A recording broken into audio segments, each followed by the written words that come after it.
Hello guys, I am Nikki और आप देख रहे हैं अपने YouTube channel IQ students point.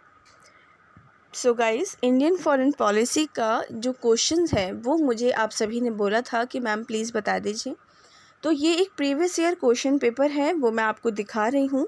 इसी पर बेस्ड मैं आप लोगों को जो और एडिशनल क्वेश्चंस आ सकते हैं, एक्स्ट्रा क्वेश्चंस, वो भी मैं आपको बता दूँगी। तो फर्स्ट क्वेश्चन है हमारा, evaluate the major determining factors which guided the making of India foreign policy in the post independence era. स्वतंत्रतायोत्तर काल में भारत की विदेशी नीति के निर्माण को निर्देशित करने वाले प्रमुख निर्धारक कारकों का मूल्यांकन कीजिए। ठीक है, मतलब सीधी सी बात है, जो फर्स्ट यूनिट मैंने आपको 1947 से आगे तक की पढ़ाई है, इसके अंदर वही वाली चीज़ आनी है कि किस तरीके से 1947 में इंडिया उभरा। ठीक है, इंडिया की विदेश नीति उभरी, फिर इकोनॉमिक पॉलिसी आने से उनकी जो विदेश नीति थी वो उभरी, मतलब हमारी, उनकी नहीं, मैं भी इंडियन हूँ। हाँ, ठीक है। सेकंड है, the relevance of non alignment as a foreign policy objective has diminished in the post-Cold War era. Give your argument in favor or against this statement. देखिए, विदेश नीति के उद्देश्यों के लिए शीत युद्धोत्तर काल में गुणनिरपेक्षता की प्रासंगिकता कम हो गई थी। क्या आप इसके पक्ष में हैं या विपक्ष में हैं? अपनी बात को क्लियरली आपको मेंशन करना है। ठीक है, पक्ष में हो या विपक्ष में हो, कुछ भी हो, आपको अपनी बात को क्लियर करना है। यहाँ पर आपको ये वाली बात बतानी है कि शीत युद्ध के काल में इंडिया ने जो अपनी गुणनिरपेक्षता की नीति, नॉन अलाइनमेंट मूवमेंट जो अपनाया था, तो उसका क्या प्रॉफिट रहा था। ठीक है, कि उसका प्रॉफिट, अब भैया वो महत्वपूर्ण प्रासंगिकता कम हो गई है या नहीं हुई है, वो आपको बताना है। देखो, इसके अंदर आंसर आपको सिर्फ ये लिखना है कि किस तरीके से गुटनिरपेक्ष आंदोलन, फर्स्ट ऑफ ऑल वो शीत युद्ध स्टार्ट हुआ, फिर भारत समेत 4 और देशों ने हमारा वो अपनाया गुटनिरपेक्ष आंदोलन। फिर गुटनिरपेक्ष आंदोलन का जो रेलेवेंट तरीका है, जो वो रेलेवेंट क्यों है, क्योंकि गुटनिरपेक्षता की नीति अगर भारत नहीं अपनाता, क्योंकि उस टाइम पर वो एक डेवलपिंग कंट्री था, ठीक है, और इतने बुरी तरीके से उसका शोषण हुआ था, उसके पास पैसे नहीं थे, पिछड़ापन था, गरीबी थी, अनएजुकेटेड पीपल्स थे, तो उन सबको उभारने के लिए तो बहुत ज़रूरी था गुटनिरपेक्षता की नीति अपनाना। अगर भारत USA या USSR के साथ मिल जाता तो बहुत बड़ी दिक्कत हो जाती, भारत को बहुत मुश्किल हो जाती अपने आप को डेवलप करने में। ठीक है, नेक्स्ट है आपका, the structure of United nation security council does not reflect the reality of contemporary global politics. Evaluate this statement in the light of India stand on security council reforms. ठीक है, सो जी यहाँ पर क्या बात आती है, इन्होंने बोला है कि सीधी सी बात है, ये आपकी 6 यूनिट में से क्वेश्चन आया है। संयुक्त राष्ट्र परिषद की संरचना समकालीन विश्व राजनीति की सत्यता को परिलक्षित नहीं करती है। इस संदर्भ में सुरक्षा परिषद के सुधार पर भारत के रुख की आलोचना का मूल्यांकन करना है। ठीक है, नेक्स्ट है, in the context of recent international politic development analyses India strategic relations with Russia. भाई सीधी सी बात है, इसके अंदर आपको इंडिया और रशिया के रिलेशंस लिखने हैं और कोई भी घूमने वाली बात नहीं है। नेक्स्ट क्वेश्चन है, the thrust of India's economic relation with China has transform the traditional bilateral relationships between them, critically analyze this statement।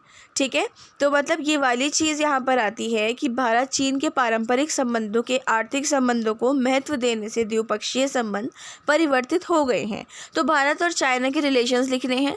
ठीक है, वही स्टार्टिंग से कि कल्चर और हर तरीके के रिलेशन चाइना से रिलेट मतलब है, हमारे संबंध है, और हर तरीके की चीज़ें यहाँ पर लिखनी है। नेक्स्ट है, भारत पाक संबंध में पाकिस्तान से सीमा पार आतंकवाद एक मुख्य चुनौती रहा है। Cross border terrorism has been major challenge in Indo Pak relationship. अब जो मैंने आपको आसियान से पहले इंडो पाक रिलेशनशिप पढ़ाए थे, कारगिल युद्ध है, कश्मीर मुद्दा है, और भी 2-3 चीज़ें थी, वो इसके अंदर सीधी सीधी आपको लिखनी है और कोई बात नहीं लिखनी है। ठीक है, नेक्स्ट क्वेश्चन है, critically examine India's nuclear policy since independence. ठीक है। Do you think India nuclear weaponisation has enhanced national security. स्वतंत्रता प्राप्ति के बाद भारत की परमाणु नीति की आलोचना परीक्षण करनी है।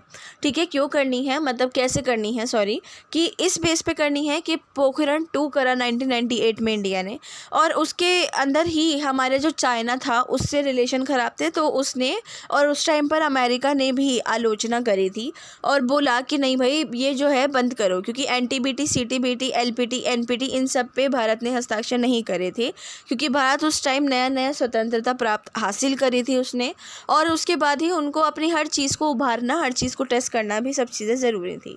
तो उसके बाद यहाँ पर भारत की राष्ट्रीय सुरक्षा को बढ़ोतरी मिलती है परमाणु सशक्तिकरण से, ये बताना है। ठीक है, कैसे मिल सकती है, अगर चाइना, जैसे चाइना से इंडिया की वॉर होनी, यह है कि कभी भी हो सकती है, चाइना से इतने बुरे रिलेशन है, और चाइना फिर चाहता भी है इंडिया पे कब्जा करना, तो ये वाली चीज़ है कि वो जो है अगर ये चाहता है तो उसके लिए हमारे परमाणु हथियार काम आएंगे।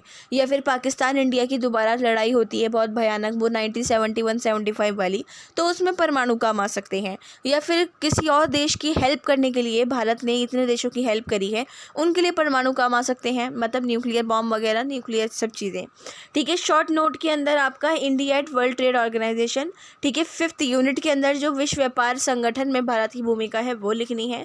हाल की घटनाओं के परिप्रेक्ष्य में भारत मालदीव संबंध, ठीक है, ये है, ये क्वेश्चन आपका जो है ये आउट ऑफ सिलेबस नहीं है, ये आपसे सिर्फ जनरल नॉलेज के बिहाफ पर पूछा गया है। नेक्स्ट है आपका India's role in South Asian Association for Regional corporation, सीधा सीधा आसियान और सार्क के अंदर जो रिलेशन है वो पूछे गए हैं।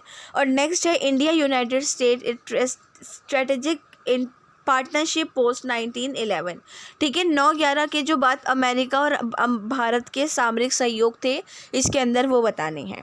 ठीक है, इसके अलावा क्वेश्चन पेपर के अंदर और कुछ भी नहीं है, कोई घबराने वाली बात नहीं है, कुछ भी नहीं है, सब कुछ नॉर्मली ऐसे ही आना है, सब कुछ ठीक ठाक आएगा। अगर आप पढ़कर जाओगे तो घुमा हुआ पेपर भी आपको ईजी लगेगा, और अगर पढ़कर नहीं जाओगे तो सीधा पेपर भी आपको मुश्किल लगेगा। बेटर है कि अभी भी आपके पेपर में 3 दिन बाकी हैं इंक्लूडिंग दिस डे, तो आप अपने प्रिपरेशन को बहुत अच्छे से करो, बहुत डीपली करो, ताकि आप लोगों को इस पेपर में कोई भी कन्फ्यूजन ना हो। ठीक है, कोई और क्वेश्चन आपके पास है मुझे कमेंट या टेलीग्राम पे बताओ, मैं उसको आपको डिफाइन कर दूंगी, और उस क्वेश्चन को अगर आप कमेंट में बताते हो तो मैं वीडियो में पिन कर दूंगी, आप उसको जाकर कमेंट में देख लेना कि क्वेश्चन का क्या आंसर मैंने बताया है। ठीक है स्टूडेंट, सो होप सो कि आप लोगों के डाउट्स तो अब नहीं हो, बाकी अगर हैं भी तो कोई दिक्कत नहीं है, मैं आपके पास हूँ ही, आप मुझसे पूछ लो। So thanks for the watching and best of luck all.